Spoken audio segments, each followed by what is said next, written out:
कुछ तो लोग कहेंगे अभी कल ही की तो बात थी जब रेखा एक बड़ी एमएनसी में काम करती थी और ऑफिस के साथ साथ बच्चों को भी अच्छी परवरिश दे रही थी। रेखा की जॉब के चर्चे सारे लोग करते थे कि वो कितने अच्छे तरीके से सब बैलेंस करती है।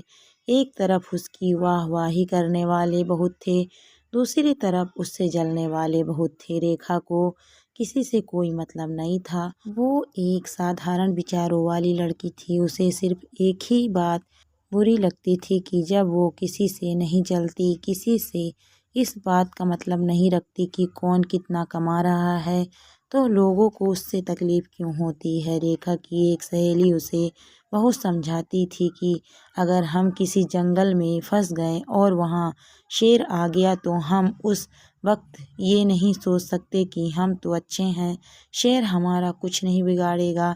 सपना, रेखा की सहेली, उसको समझाती थी कि ये समाज की रीत है, किसी को खुद कुछ नहीं करना लेकिन दूसरा जो कर रहा है उससे दुखी होना है। ऐसे में ये सोचना कि हम तो अच्छे हैं तो हमारे साथ क्यों बुरा करेगा, शायद शेर वाली बात पर फिट बैठता है। रेखा और सपना आखिर में एक गाना गुनगुनाते कि कुछ तो लोग कहेंगे, लोगों का काम है कहना। एक दिन सपना और रेखा एक साथ बाजार जा रहे थे तो पीछे से आवाज आई, अरे रेखा, ऑफिस से आते ही घूमने निकल पड़ी, जरा बच्चों का भी ख्याल करो। तुम सारा दिन तो ऑफिस होती हो, कम से कम शाम के वक्त तो बच्चों को समय दे दिया करो। दोनों को ये बातें सुनकर गुस्सा तो बहुत आया, पर सपना कहीं उल्टा जवाब ना दे दे, ऐसा सोचकर रेखा ने सपना का हाथ पकड़ा और तेज कदम बढ़ाने लगी, ये बोलते हुए कि आंटी अभी आई। सपना ने आगे जाकर बोला, देख रेखा, अगर तू लोगों से डर कर जीती रहेगी तो काम नहीं चलेगा, तुझे जवाब देना होगा।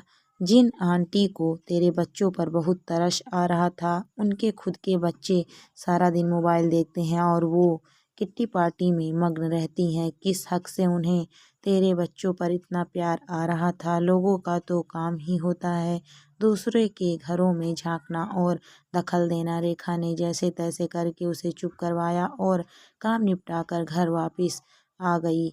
घर आई तो देखा एक मेल आया हुआ था कि उनकी कंपनी बंद हो रही और उस जैसे कई लोग बेरोजगार हो गए हैं। दर्द अब आंसुओं में बह निकला। बच्चे आए और बोले, मम्मी क्या हुआ, आप रो क्यों रहे हो। रेखा कुछ नहीं बोल पाई और उस आंटी के शब्द अब सुई जैसे चुभ रहे थे। धीरज, रेखा का पति, जब वापस आई तो रेखा की बात सुनकर बोला, रेखा वक्त को थोड़ा वक्त दो।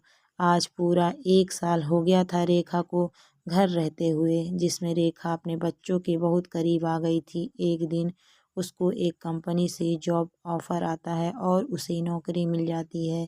बच्चे भी बड़े हो चुके थे, खुद को संभालने लायक, और अब रेखा को समझ आ गया था कि कभी कभी वक्त वक्त देना पड़ता है, यही जीवन की सच्चाई है। दोस्तों, कहानी आपको कैसी लगी कमेंट करके ज़रूर बताइए। कहानी अच्छी लगी है तो वीडियो को लाइक शेयर करें। अगर आप मेरे चैनल पर नए हैं तो प्लीज़ मेरे चैनल को सब्सक्राइब भी करें। Thank you for watching my video.